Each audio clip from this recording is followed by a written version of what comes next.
Ito, Audrey, no, kamakailan, sunod-sunod na nasasangkot sa kaso, ito nga, na tinututukan ng ating bansa, itong mga kapulisan o yung mga iba sa alagad ng batas. So, nakakalungkot, no? Pero para pag-usapan yan at para i-clear ang side po nila, makasama natin this morning, let us all welcome Police Chief Inspector Brian Gregorio, Chief for Operations PNP PIO. Good morning, sir. Good morning, Welcome to Good Morning, Boss. Good morning, Dayan. Good morning, Audrey. And good morning sa lahat ng ating viewers dito sa PTV4. Alright, sir.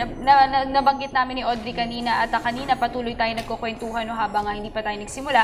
To start off, alam natin na kamakailan patuloy na nasasangkot ang mga kapulisan o iba sa mga alagad ng batas dito sa mga sunod-sunod na kaso na tinututukan ng ating bansa ngayon. Ano pong masasabi natin dito? Well, nalulungkot kami na maraming police officers lately ang involved sa criminalities. But this is part of our reform program. Talagang we are cracking down on RAG police officers.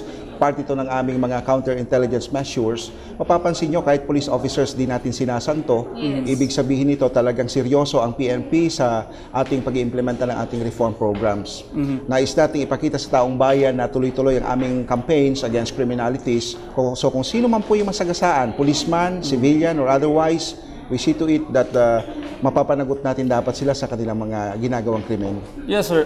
Pero ang kaibahan po kasi ng mga kapag ang police kapwa nyo kabaro ang involved, mayroon po bang kaibahan sa pagtrato nyo dito? Well, In truth, wala kaming discrimination. Mapapansin po ninyo, kahit police officer po yan, nakaposas po yan, we have no discrimination. Parehas po ang procedure na ating ibinibigay po sa kanila, same sa pagtrato po ng mga ibang arrested suspects. Alright, sir. You've mentioned about reform programs and we all know ngayon medyo na nawawala na yung trust ng ating publiko sa kapulisan. So ano po yung mga programs na ito? What are those programs na ginagawa natin at patuloy nating i-implement para mabalik ang trust? First, I beg to disagree na nawawala yung trust ng ating community. Maybe some personnel, some persons, nawawala yung trust, but not the whole community. Kasi kung mapapansin po ninyo, tuloy-tuloy pa rin naman po yung ginagawang mga operasyon ng PNP, tuloy-tuloy ang reforma sa PNP. For the record, starting June this year, bumababa po yung ating crime statistics. This shows na meron pong nagaganap na reforma sa ating pag-implement po ng ating mga anti-criminality campaigns. Mapapansin po ninyo, may mga inaresto tayo lately na police officers. This shows na wala po tayong sinisino at pantay-pantay po ang pagturing sa mga law offenders. At ito po yung pagpapakita na tayo po'y seryoso. Ang aming liderato po sa pangunguna ni Chief PNP Director General Alan Labadie Purisima ay seryoso po sa programa po ng kampanya against criminalities. Yes, sir. Napansin ko nga rin, kapag ako'y bumabiyahe, nakikita ko marami na rin mga checkpoints, choke points, may mga mobile police, may mga foot patrol police. Bukod po dito, ano pa po yung mga bagong makikita namin na mga aksyon ng PNP? Well, yung nakikita nyo po, yan po yung mga dinownload po nating police officers from the national headquarters or regional headquarters. Dinadagdagan po natin yung bilang ng kapulisan na nakadeploy sa kakalsadahan because we do acknowledge that police visibility and patrol is very important in curbing criminality on the streets. So, dinadagdagan po natin sila ng kaukulang numero ng pulis para masawa tayong mga kriminal sa kakalsadahan.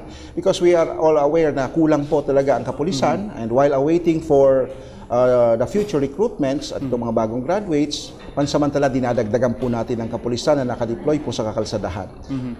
Alright, sir. For the benefit of our viewers, hihimayin ko lang no, isa-isa yung mga kaso kung saan nakasangkot yung ating mga kapulisan. Umpisahan natin ito dito kay Enzo Pastor, sumunod dun sa may EDSA, at sumunod dito sa may Pangasinan ata ito kung saan namaril yung isang pulis na may utang daw, binaril niya yung mga guro. Sir, may mga updates na po ba tayo? Meron po yung kay Enzo Pastor. Ang latest po ay nag-retract po siya sa kanyang affidavit.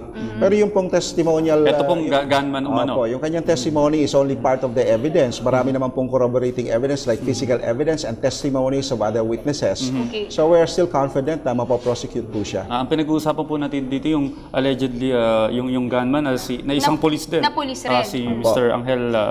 Final po natin yung kaso at we have the affidavit ng police po na involved, na siya po'y umamin, na siya po'y involved. Lately, siya po'y nag-retract. So we're still confident kahit po siya mag-retract due to the availability of other pieces of evidence like testimonies of other witnesses, that will be enough to prosecute that suspect. Ito naman pong sa EDSA, ongoing po tayong pinaghahanap lahat ng mga nabanggit na suspects? Apo, under custody na po yung tatlong suspect po doon, yung iba po are at large at meron na po tayong effort to track them para po sila ay mapanagot at mapasagot po doon sa kanila, sa accusation po sa kanila.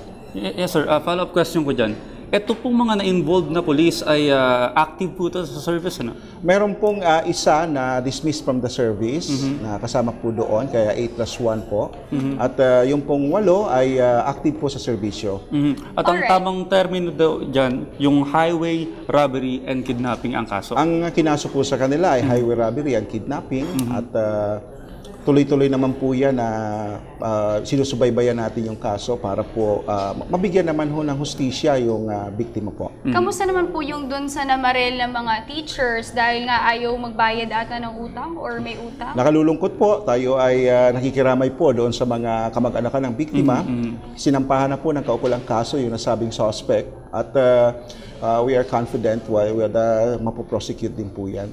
Alright, so at least kahit pa paano ngayon gumaan ng kalooban natin, Audrey, pati na rin ng mga viewers natin, na patuloy pong ginagawa ng PNP at ng kapulisan ng lahat ng kanilang makakaya para proteksyonan ang ating masiguridad tayo, lalo na yung for our safety and security. Kasi alam mo ngayon, hindi na biro, lalo na ngayon kapag lumabas ka, marami na rin mga masasamang elemento o mga tao dyan na nanganganib yung mga buhay natin. At least ngayon alam natin na reachable and accessible ang PNP. Pero sir, meron ba kayong mga bagong strategy na ginagamit para bukod sa mga checkpoints, choke points, strategy? Like for example, way back ilang years ago, merong mga kunwari naka-civilian na mga pulis na ipinapakalat sa mga mararaming tao. Going pa rin po yan at intensified po yan. Ang tawag po natin dyan ay counter-intelligence operation ng PNP.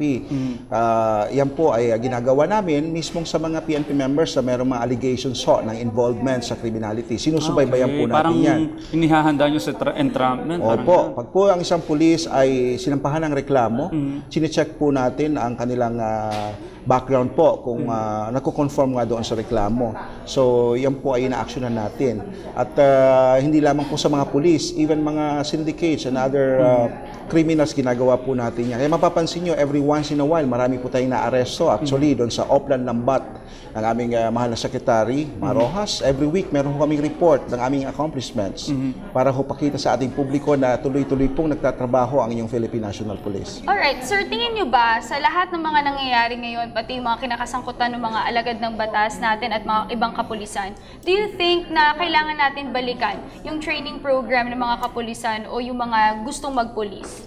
Matagal na ho namin binalikan ang training programs. Part po yan ng programa ng Code P ng ating PNP. Mula po sa recruitment, binago na po yan. Binago ho ang procedure. So see to it na yung pong mga ma-accommodate as Police Officer 1 or recruits ay talaga hong nararapat at nababagay po sa organisasyon. Yung ating training programs, pinag-aralan na po yan at marami na pong mga changes na in-apply para lalo pong maging efficient ang ating kapulisan. Nandiyan yung mga mandatory trainings. Nandiyan po yung specialized trainings, lalo na po ang ating PNP na siya po ay isang investigador. Binigyan ho niya ng focus yung investigation. Kasi alam niya po na yung skill ng isang police sa investigation ay napakahalaga ho sa prosecution ng mga kaso. Kaya marami kaming specialized training on investigation, intelligence, operation, at tuloy-tuloy po yan. Yan po ay bahagi naming report sa ating taong bayan. Yes, sir. Ito pong yung iba ay merong CCTV cameras, ano? Gano'n po kalaki, do you encourage the citizens na maglagay ng mga ganito sa kanilang mga businesses, sa kanilang mga bahay? Matagal na po namin ini-encourage ang ating community at kami po ay nagpapasalamat kay Secretary Marojas dahil inilabas sila po yung kanyang memorandum sa lahat ng local government units requiring them to put in CCTVs dahil malaki po ang role nito sa prosecution ng mga kaso. Mabilis, pagka meron hong CCTV, may lead po agad ang PNP doon po sa gagawing investigation. In most cases, ito ho ang naging dahilan ng positive identification ng suspects. So kung nakita mo kung sino yung perpetrators, mas madali po silang maaresto. Or naplakahan. We truly support that program. Dapat matagal na po natin ginawa yan. Alright, para naman po sa mga ordinaryong mamamayan tulad namin ni Audrey, pati ng mga viewers natin, and in our own little way, what do you think can we contribute para mas matulungan ang PNP? Malaki po ang role ng ating community. Ang policing po ay trabaho hindi lang ng kapulisan, kundi ng community. Maraming kaso ho ang dapat na nasusolve kung nagpa-participate ang community. community. At maraming kaso rin ho ang hindi nasusolve dahil meron tayong mga community members na ayaw tumulong, insensitive enough to help other people, the victims. Tingnan niyo po yung nangyari sa EDSA. Bagamat tuloy-tuloy yung aming programa, intensify yung aming police operations, kung wala po yung proactive citizen na yun na nag-upload, wala ho kami magiging lead doon sa investigation. But because of that netizen ho na naging concerned at nag-upload ng picture, nag-start po doon yung ginawa naming investigasyon. And truly, after a few days, ay nadiskubre ho namin kung sino ho yung responsable po doon. Malaki ang role ng community. Sana ho, yung ating mga community members, wag lang ho natin laging sisisihin ang kapulisan. Tingnan din po ninyo ang inyong obligasyon. Policing is an obligation both of the police and the community. Tanungin nyo rin po ang inyong sarili, ano ho ang may tutulong nyo. Marami hong kaso ang dapat na nasolve, nabigyan ng hustisya, kung tumulong sana ating community members. And if you are afraid, no, yung iba kasi, Audrey, natatakot, baka sila may involved, you don't have to give us your identity. Just give us the information. Nandiyan po ang ating mga hotline. Nandiyan po ang text mo kay Chief, no? 0917-847-5757. Just give us the information. You don't have to mention your name.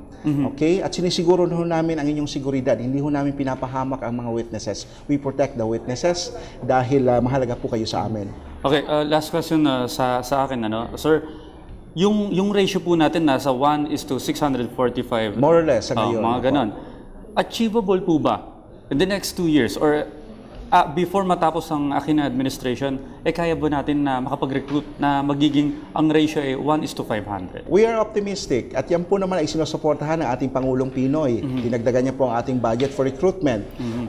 Yung pong taon na nating recruitment ay halos 10,000 police officers. So kung tuloy-tuloy po yan, we are optimistic, ma-attain po natin yan at mas mai-improve pa po natin ang pagsaserbisyo po natin sa taong bayan.